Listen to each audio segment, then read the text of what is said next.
Welcome, JT here. Thanks so much for joining me. Well, it's that time of year again. Black Friday's just around the corner, followed shortly thereafter by the Christmas shopping season. So if you're in the market for a new Mac, I want to offer some recommendations. As you probably know, Apple is in the process of migrating off the Intel platform, which I think is a brilliant move. I did not think it was a good idea for Apple to move onto the Intel platform in 2006. Intel and Apple have very different philosophies regarding hardware, and I think it's a brilliant move on Apple's part to move to its own silicon platform. I think we have some incredible years ahead in terms of innovation now that Apple's broken that dependency on Intel and now can innovate in some new and creative ways. And already with the new M1 processor, we're seeing some out-of-the-box thinking, and I really love Apple's strategy here. We expect Apple to complete the migration process off the Intel platform next year in 2022. And as part of that process, we're looking forward to some major product releases, some new chipsets, some refreshes of existing product lines, and potentially even some new products being introduced. Given that fact, should you go ahead and make a purchase this holiday season or wait until next year to see what's coming? That's the topic for today's show. Let's get started.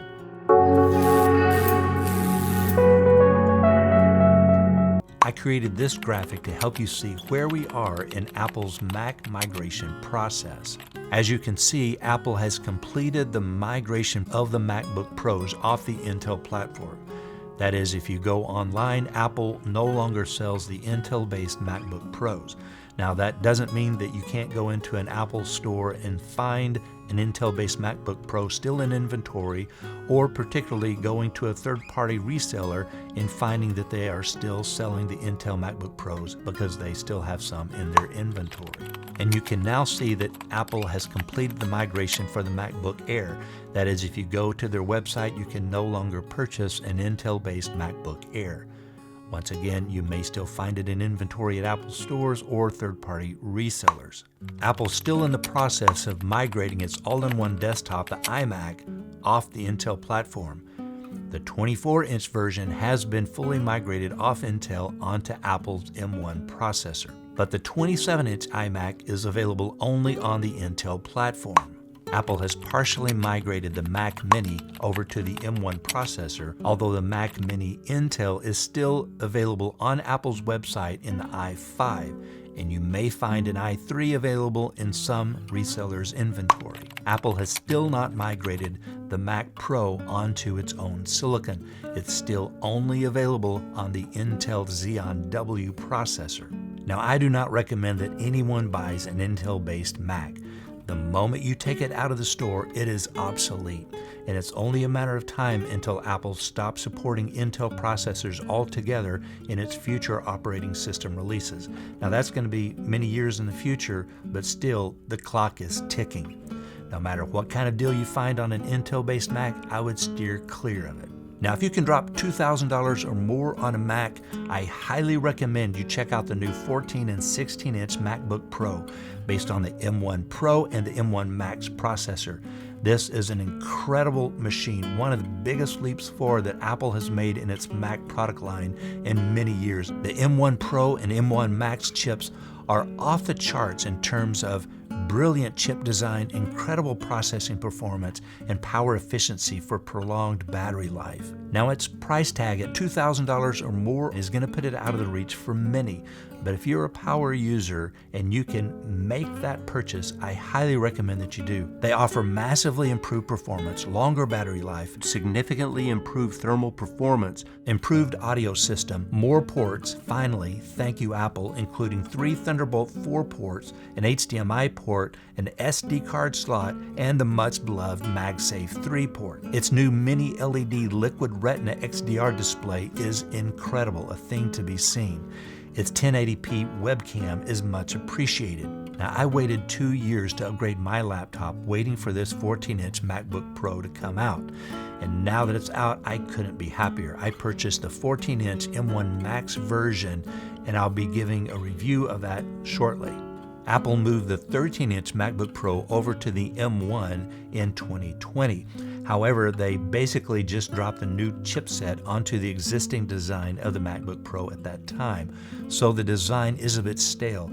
We anticipate a complete redesign of the 13-inch MacBook Pro in 2022, and it may even sport a new processor. The rumors are that it's going to be an M2 with even better performance, and the design will more closely resemble the new 14 and 16-inch versions. If at all possible, I recommend holding off a purchase of the 13-inch MacBook Pro until the refresh in 2022.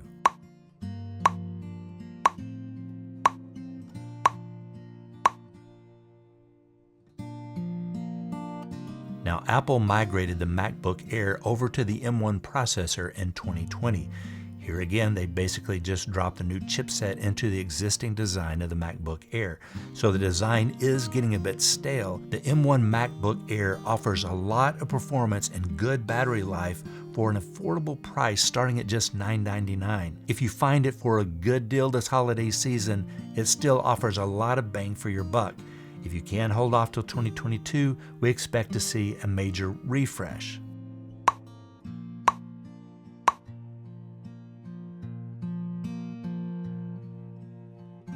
When it comes to Apple's all-in-one desktop, the 24-inch iMac was just refreshed in April of 2021. Starting at just $1299, it features the M1 chipset with a 4.5K display.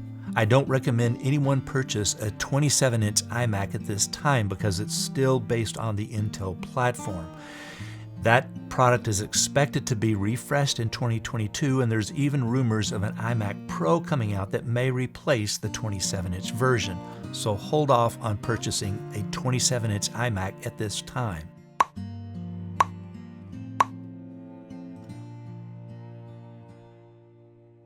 Now, if you're purchasing an M1 Mac, I strongly encourage you to upgrade the 8 gigabytes of RAM to 16, if at all possible. That is a $200 investment that will serve you well. Apple's recently moved to the unified memory architecture, and that means that now with the new M1 chip design, the CPU, GPU, and other devices all utilize the same memory pool. So this makes memory more important than ever. Now, Apple's doing some brilliant things in the background so that if you are running 8 gigabytes, it can cache some of your RAM over to the SSD, and the SSDs are now fast enough that you may not even notice a major performance impact. However, SSDs work really well in read operations, but every time you do a write to the SSD, it's somewhat destructive in that it shortens the life of that SSD.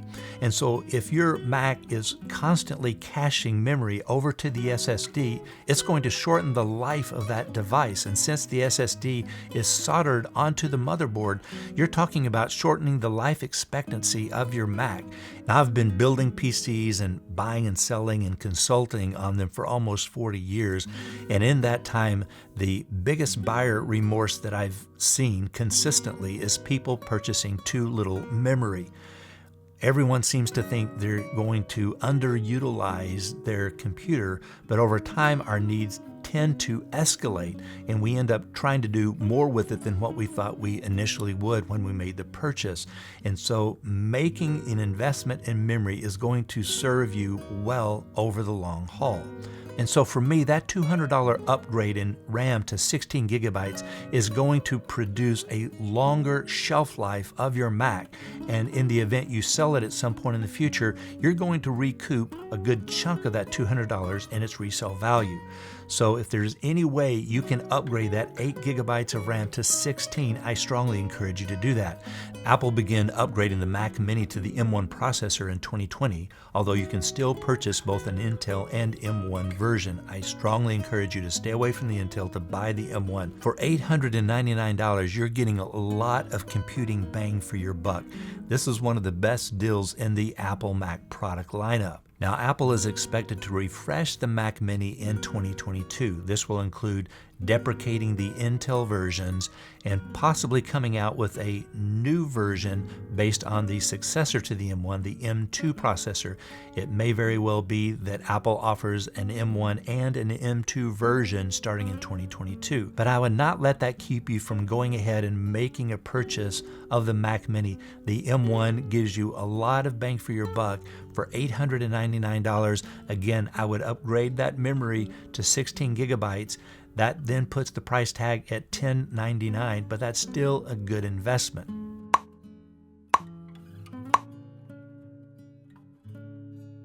Regarding the Mac Pro, Apple has not moved that at all to its own silicon, so it's still based on the Intel processor. I would not purchase a Mac Pro at all at this time. They're still all based on the Intel platform. We're expecting a major revision to that product in 2022 that will include some new processors. The rumors have it that there's going to be a dual or even quad M1 Pro or M1 Max version that will offer an enormous computing benefit over today's Intel-based versions. And again, I don't recommend purchasing any Intel Mac now or ever more unless you're purchasing it for a museum. I want to share a personal story with you that I think you'll find interesting. Back in 1984, I was a college student in Missouri. I was studying computer science, and a computer convention was being held in Springfield, Missouri, near where I went to college. I'd been to others, and so I decided to attend this one. But when I stepped out onto the convention floor, it looked like a ghost town, like there was no one there. I had to ask if it was even open, and it was. So I began working my way down the aisles, looking at the various booths. Eventually, I saw on the other side of the convention floor a cluster of people all gathered around one booth, and it piqued my interest. I'd never seen anything like this, where practically everyone in the convention was all gathered around one booth, so I knew that was something that was phenomenal. So I picked up my pace and hurried over there, and there was a cluster of maybe 50 people all gathered around seemingly one computer. But I was so far back, I couldn't even see what was the big deal. I asked what all the excitement was about, and someone said it was some new kind of computer. So I waited for about an hour until I could eventually make my way up to be able to get my eyes on this. And it was something called an Apple Macintosh. And we're like, an Apple computer? What is this? And as soon as I saw it, it had a mouse. It was one of the only computers that featured a mouse that came standard. You could buy a mouse for special applications, but it was Xerox had a mouse in one of their computers. But other than that, this was the first major production personal computer that came with a mouse, and it had a graphical user interface, and it was phenomenal. And everyone was just staring, knowing that this was changing everything. And so I found out that the Apple Macintosh was being released a couple of weeks later, so I marked my calendar and decided on that day I was skipping out on all of my classes, driving to the local computer store to be able to get a look at and get my hands on, because I still couldn't even touch it at that point. There was just so much interest. So I marked my calendar, I show up, and no one was there. And other than me, I was the only person to show up to see the Apple Macintosh on the morning that it debuted, on a Monday morning. So I got to sit at the Mac by myself. No one else even came in, so I got to sit for hours, and they just let me play with this Mac and get familiar with it. And I left that experience knowing that the future of computing was going to forever be changed. And looking back, I've been to countless computer conventions over the last almost 40 years since then, and I've still never seen anything like that, to where there was so much excitement around one single device. The Apple Macintosh really changed the whole climate of computing. I wanted to share that so that you have some idea of the significance that the Apple Macintosh had. And I had that Apple Mac, that original Mac, sitting on my desktop for many, many years, probably for 15 years, even when it was outdated. Well, I hope you found this video to be helpful, informative. If you agree or disagree with any of my conclusions, I'd love to hear those in the comments section below. Let me know what your thoughts are. Are you going to be purchasing a Mac this holiday season? And if so, which one? Well, thanks very much for watching. Until next time, spread the love.